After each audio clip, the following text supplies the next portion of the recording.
Hello, everyone, and welcome to another episode of the Gibson Show. And today we are joined by the one and only Ibby from the Woo. Ibby, to me, you're PUBG royalty, man. How you doing? I'm doing good. Nice to be here. I'm looking forward to the questions. So yeah, let's go. Yeah, I'm going to grill you really hard here. Going to ask you loads of tough ones. Before we get started, did you have a good, did you have a good start to the new year? Have spend nice some time with family or anything? Yeah, definitely. Spent some time with family. Had a good time with friends. And I mean, ready to grind again. Yeah. So Like a lot of us are excited to see what 2023 is going to hold with the changes to the competitive schedule. So we'll start off with your history then. So you were part of the Team Liquid team that dominated European PUBG from 2018 to 2019. You know, you look through your own records, it's just first place, second place. You did a fantastic job over that period of time. When you look back at that time and that team and the guys that you were playing with, what are the kind of memories that stand to you the most? oof. I mean, first of all, a lot of memories. PUBG just kind of started in 2018, 2019. I mean, so many memories. I guess the biggest memory is definitely PGI 2018. The funny part is, I don't know if a lot of people know that, but my career would have been looking completely different because we actually didn't qualify. We needed to get top 6 in the qualifiers. We got 7th. It was around DreamHack that time, I think, that we suddenly got told, okay, you guys are actually playing because a team in your lobby was cheating. So we went instead of them. So, I mean, we were all super happy. And from there, the ball started to roll. We got first in Leicester, and Yeah. that's how it all started. So, I mean, so many memories. Really grateful for that time. I'm really, really grateful to play during the time PUBG was popping. The game was just everything was popping. You know, it was just super cool. And what was it like to be part of that team? Like, because obviously you look through a lot of teams in any esports, sometimes the guys get on really, really well, both in the server and outside of the server. Sometimes guys have differing opinions. As a team, what was the actual atmosphere inside that group like? Like, I'm assuming you obviously got on very well, but being in that environment, playing with those guys day in, day out, practicing, how did you just all get on? Um, I mean, times were definitely a little bit different because you could feel that like the scene just started to grow, so everyone was very unprofessional, I guess. I mean, I was always very good with James, of course. We had Scoom earlier in the team instead of Yempty. I mean, we were all just having a really good time. Obviously, during PEL, things started to change a little bit for our team. That's why we eventually like split up as well at the end of the year. But overall, I think everyone was always really excited. Everyone was really grateful. We had Team Liquid behind us, one of the biggest org, if not the biggest org out there. Yeah.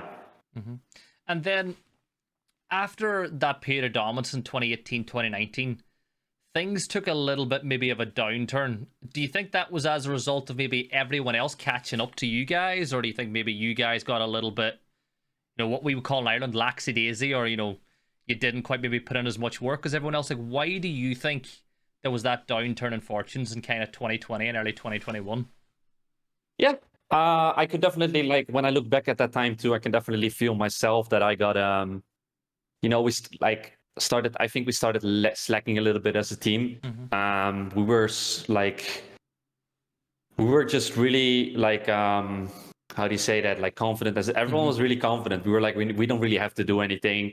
Like when we looked at Twy or looked at Volts, it was like, that's just like overthinking. And it was, like I said, it was a little bit unprofessional, everything still. But yeah, definitely started to lack a little bit more. We were just like, getting like first, second, third, like every LAN we went to was just top 3, like you said before. And yeah, just started lacking a little bit, I think, slacking. Yeah. Yeah. And I think then when you look at the way the game developed over time, more teams getting involved, more incredibly talented players across all the regions, your kind of last hurrah with Team Liquid was a top 8 finish, again, at a PGC. And I know you look back at events and you kind of think to yourself, one little change of a decision here, one gunfight taken a little bit different, you probably could have improved your position again. But when you look back at your time with Team Liquid, you're happy with what you achieved? Um, yeah, I mean, yeah, I'm definitely happy. I need to think real fast. There was, of course, moments too where, like, you're kind of like unhappy as a player or certain things happen. Also, when I got benched for my team at the end of 2022, I think it was mixed feelings. I was a little bit sad, but I was also a little bit happy because it was just time for something else. New people around me, new environment, different role in the team. I don't know. I was always pretty happy, I would say, and I'm still like, even though I never won a Worlds or like I never got like a top 3 at Worlds. I mean, I did in 2018, but I mean, you could feel that people like other teams were not as good, and like we were really good in the beginning because it takes for people a lot longer to, you know what I mean? Like, Yeah. you have always to, yeah, exactly. Like, but yeah, I mean, overall pretty happy, I would say. Yeah, and I think, look, the key word is yet. You said you haven't won, but you're not done yet. You've got yourself a brand new team in the Woo, and I want to talk about the Woo. So you got a group of players together that you're really happy playing with. So when I watch your streams, these are guys that you would have played with from time to time then too. What are the big differences between the team that you had in 2019, 2020 compared to the Woo side? I think the biggest thing is, how am I gonna bring this correct? I don't know. We don't really have a lot of. How do I bring this correct in a like in actually a correct way before I say something wrong? I would say our mentality. I think our team mentality is from like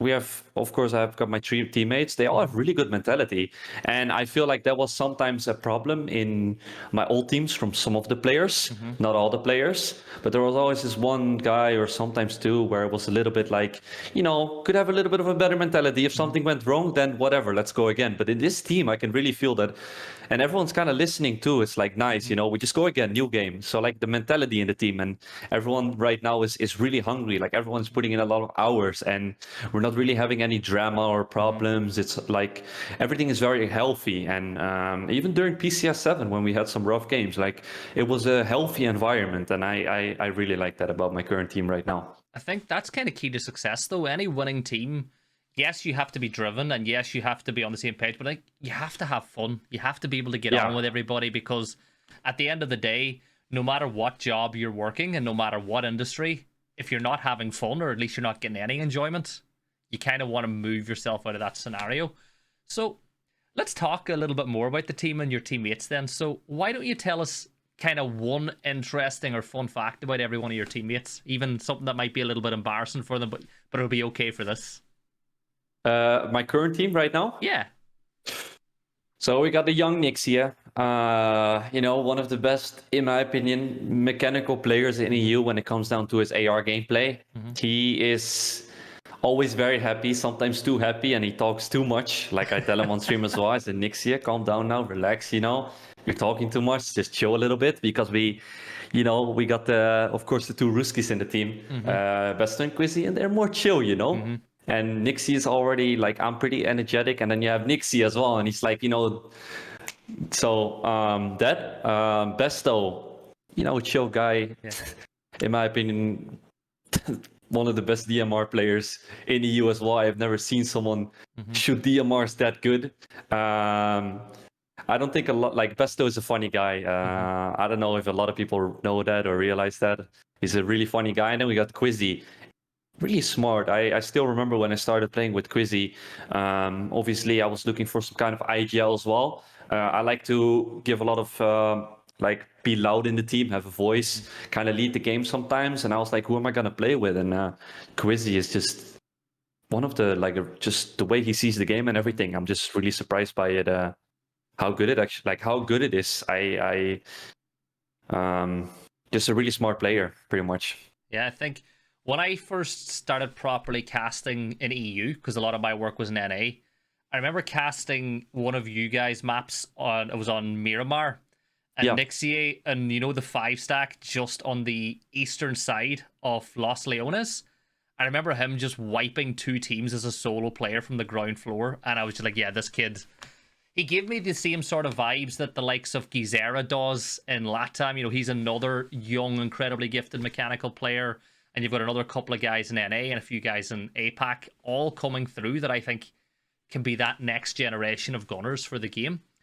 So, looking forward to 2023 then. Obviously, the kind of goalposts have been moved with the way the PUBG want the game to go. They've added more international lands, which means that you know you've got something more to play for during the season other than PCSs, and it also means, like I said, you get more opportunity to play with some of the best players in the world. So, with that being the case, how driven and motivated does that make you guys, knowing that there are more opportunities to play, you know, proper international lands this year?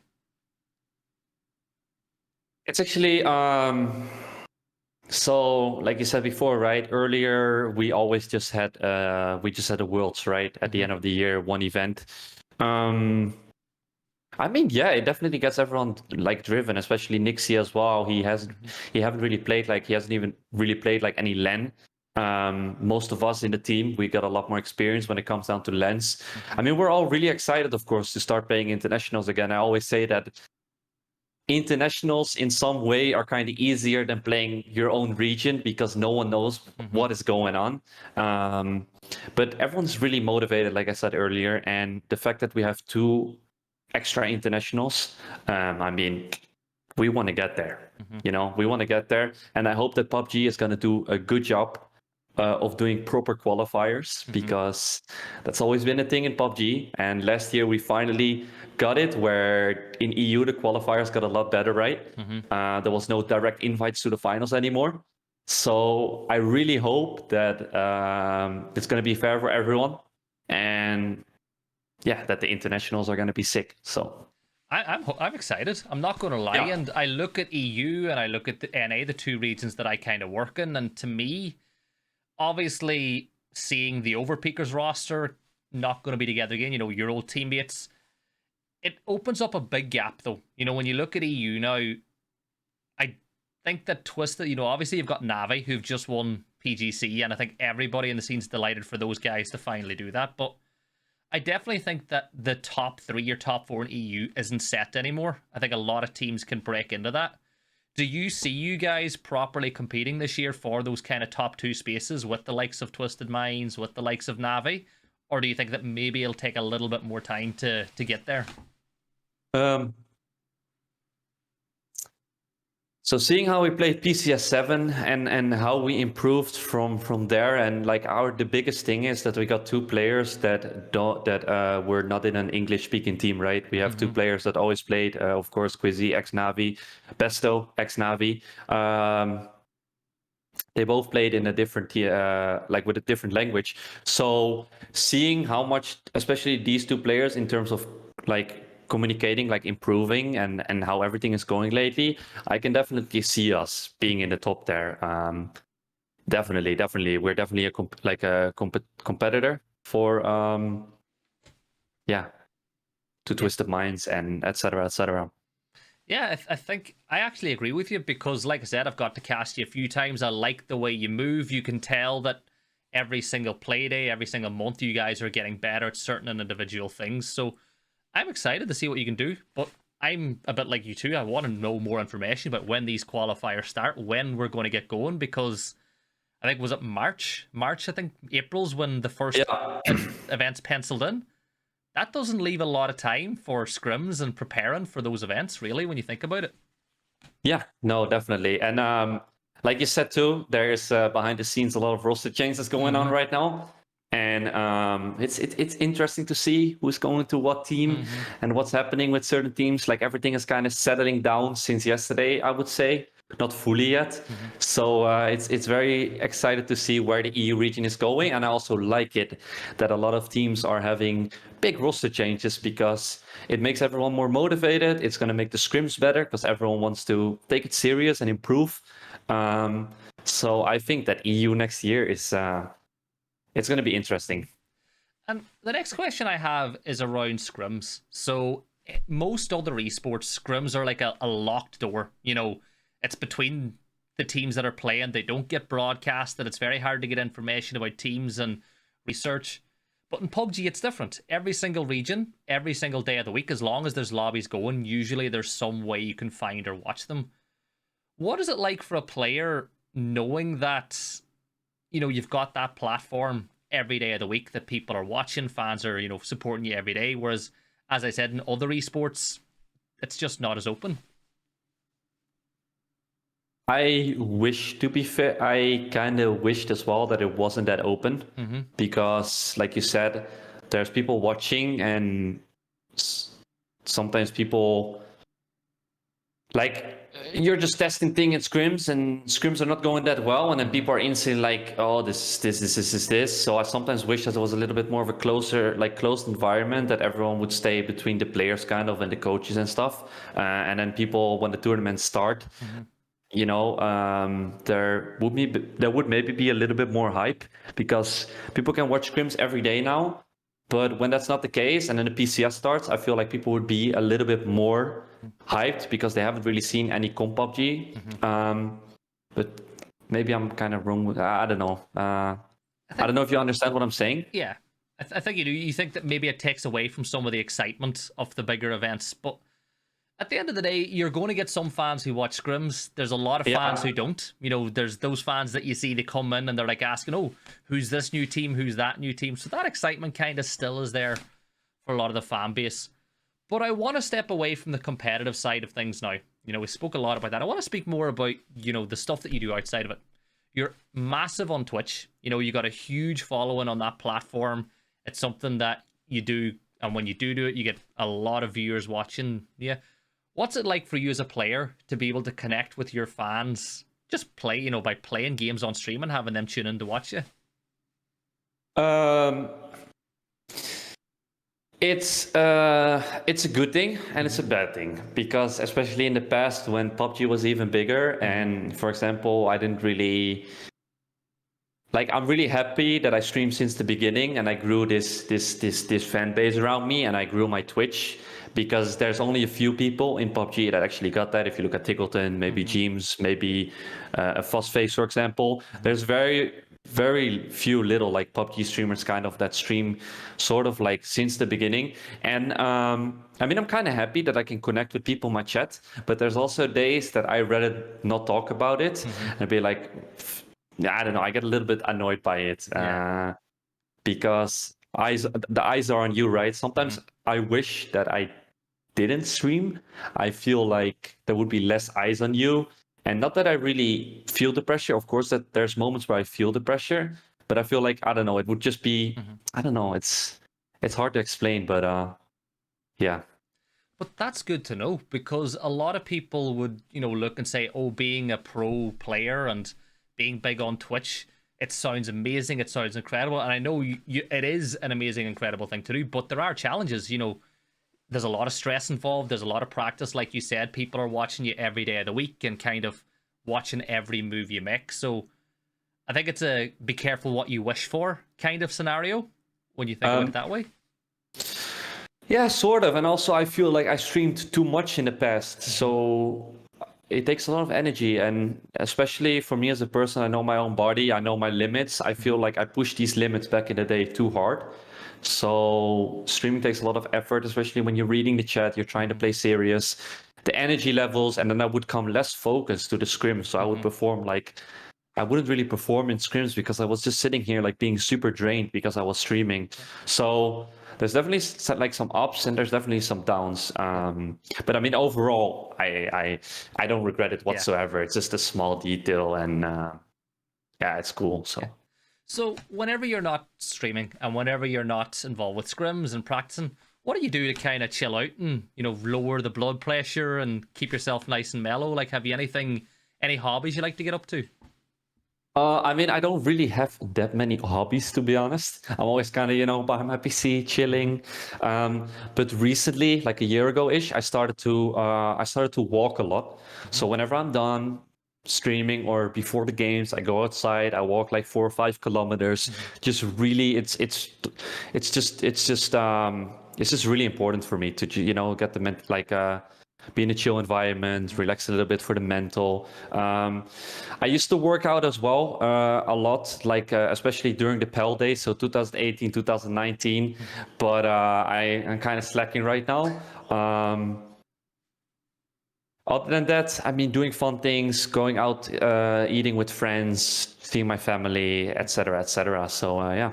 Yes. So then, looking forward to 2023, what have you set any individual goals for yourself? Things that you'd like to improve on, or things that you'd like to achieve this year, either in or outside of the game? Definitely.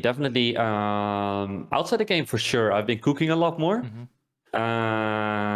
So I've been feeling a lot more energetic because of that. Also, my whole lifestyle has been kind of improving a lot. Instead of just ordering food and eating garbage and blah blah blah. And definitely in the game, the problem with me as a player is I need to become more egoistic sometimes, play for myself more. I tend to always play for my teammates. I tend to always want my team to get in the best position. Scouting too much sometimes. I need to know my limits more, and I need to just, chill. Let someone else do it sometimes, so that I'm maybe not the one getting redded or dying. You know what I mean? Not baiting, but I need to play more for myself. I would say that I'm definitely a team player, and I'm doing that too much sometimes instead of playing my own game, chilling, getting them extra kills myself, or, just focus more on myself. Obviously in a balanced way. I don't want to do it too much and become a baiter. But yeah, it's kind of it. Yeah, so one kind of last topic I want to talk on before we finish, and it's going back to the competitive side, but it's something that I'm asking every single player that I talk to. And there's a lot of players in competitive PUBG. And some players you're going to love getting into gunfights with because you feel like you beat them every time. And then some players you hate getting into a gunfight because maybe the style that they play, the way they get on. I know a lot of people in NA, they don't like a guy called Oldless. They feel like it gets up in your face and is hyper aggressive. So first off, I want to know, who's the one player that you love getting into gunfights in EU? I think it would just be my own teammates, my ex-teammates. I think it would be just my ex-teammates, because it's always fun killing each other. It's always funny flushing each other. So definitely my ex-teammates, especially the Liquid boys, I guess. Yeah,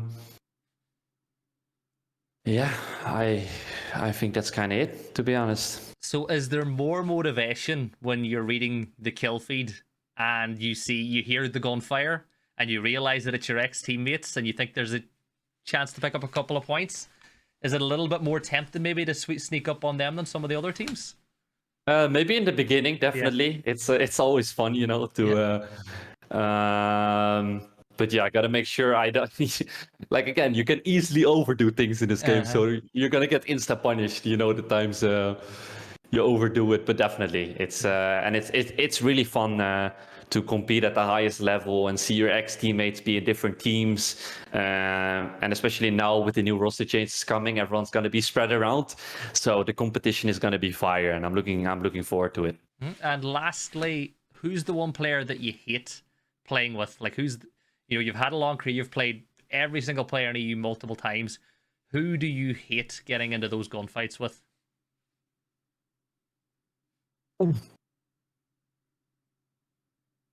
Who do I hate going gunfights with?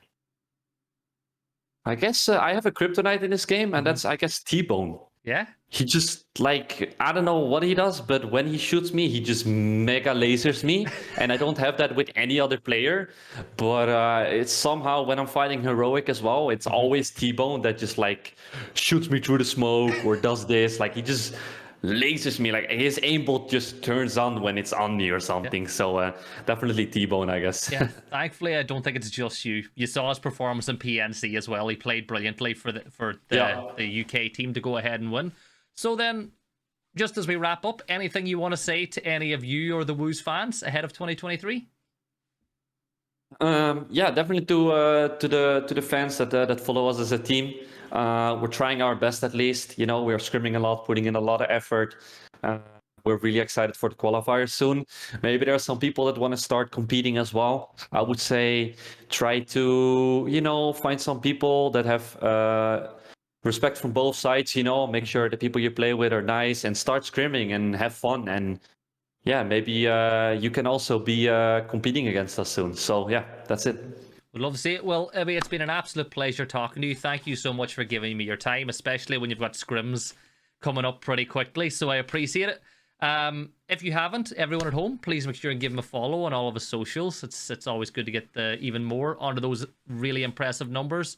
But this has been another episode of the Gibson Show. It's been a pleasure as always. Thank you all for watching, and we'll talk to you soon.